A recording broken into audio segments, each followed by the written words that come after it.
Welcome top news today. Do the Russians have something on Donald Trump? The question has been asked since the early days of Trump's presidential campaign, in an attempt to make sense of his vocal admiration for Vladimir Putin and his advocacy for improved relations with the Kremlin.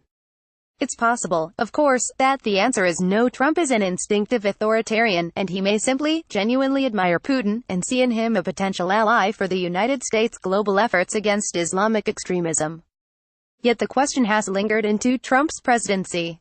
One theory, propounded in the opposition research dossier put together by a former British spy named Christopher Steele, is that the Russian government collected damaging material about Trump, including a sex tape, during his business trips to the country. Trump has dismissed the dossier's assertions as nonsense. Another theory holds that it's all about money, and that Trump is somehow in hoc to Russian lenders or investors linked to the Kremlin. Back in January, Donald Trump explicitly denied this in a tweet, resorting to his trademark all-caps style of communication. "Russia has never tried to use leverage over me," he wrote. "I have nothing to do with Russia, no deals, no loans, no nothing, but the suspicions haven't gone away." In an interview earlier this year, Sir Richard Dearlove, a former head of Britain's spying agency, MI6, said, "What lingers for Trump may be what deals, on what terms, he did after the financial crisis of 2008 to borrow Russian money when others in the West apparently would not lend to him." Dearlove didn't provide any evidence to support this theory. Nobody else has, either, although not for the want of trying. A number of news organizations have dispatched reporters to Iceland, Cyprus, and other jurisdictions through which hot money can flow anonymously. So far, these journalistic diggers have failed to identify any hidden Russian lenders to the Trump Organization. At the same time, though, numerous reports have detailed how funds from wealthy Russians and citizens of other former Soviet states have flowed into ritzy Trump-owned or Trump-branded real estate properties, such as the Trump Soho building, in New York, and the Trump International Beach Resort, in Florida. Last month, the owner of Trump Soho announced that the Trump Organization would no longer be involved with the property. The Washington Post has revealed how, as recently as late 2015 and early 2016, when Trump was already running for president, a Russian-born business associate of his, Felix Sater, was pursuing a plan to develop a massive Trump Tower in Moscow. And the New Yorker's Adam Davidson has shown how Trump and his family entered into partnerships with politicians and oligarchs in Azerbaijan and Georgia, two countries with close ties to Russia. Enter Robert Mueller, the special counsel investigating Russia's meddling in last year's election. On Tuesday, the German newspaper Handelsblatt and other media outlets reported that Mueller's office has demanded financial records from Deutsche Bank, a large German bank that is one of the biggest lenders to companies associated with Trump.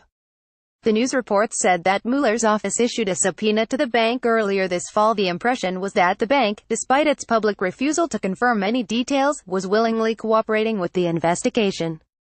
As the day wore on, the details of the story got somewhat muddied. Some of the early reports said that Mueller had asked Deutsche for information about accounts held by the president and members of his family. In statements to reporters, Trump's lawyers, Ty Cobb, John Dowd, and Jay Sekulow, insisted that these reports were inaccurate. They claimed that no subpoena had been issued to Deutsche. Late Tuesday, The Wall Street Journal issued a partial correction of its initial story, dropping the claim that Mueller's subpoena directly concerned Trump and his family members. But the journal stood by the substance of its report, saying that the subpoena concerns people or entities close to Mr. Trump. On Wednesday, Handelsblatt also reaffirmed its story. Yes, Deutsche did get a subpoena from Mueller, the paper stated in a headline. Since Deutsche and Mueller's office have both refused to comment publicly, there is no way to know exactly what information the special counsel's office has asked for, but Trump's dealings with Deutsche have been extensive. Since 1998, the bank has led or participated in loans of at least $2.5 billion to companies affiliated with Mr. Trump, the journal reported, in a lengthy piece published in March 2016. That doesn't include at least another $1 billion in loan commitments that Deutsche Bank made to Trump-affiliated entities. Despite these extensive dealings, the relationship between Deutsche and Trump has sometimes been rocky. In 2008, after Trump missed a loan payment on the Trump International Hotel and Tower in Chicago, the two sides ended up suing each other, and Deutsche's investment bank stopped working with him, according to the journal. But Deutsche's private banking division subsequently stepped in, lending well over $300 million to Trump entities in the following years. The German bank is said to be keen to cooperate with Mueller in order to clear its name. Its private banking division has already been under scrutiny for its role in a Russian money laundering scandal, which involved bank employees in Moscow and London setting up mirror trades, which enabled rich Russians to move about $10 billion out of their country between 2011 and 2014. It has been reported that Deutsche has already carried out an internal investigation into its ties to Trump and found nothing suspicious. However, citing client confidentiality requirements, the bank has balked at providing internal records to congressional investigators. Deutsche could not hand over client information without a subpoena, a source close to the bank told the Financial Times.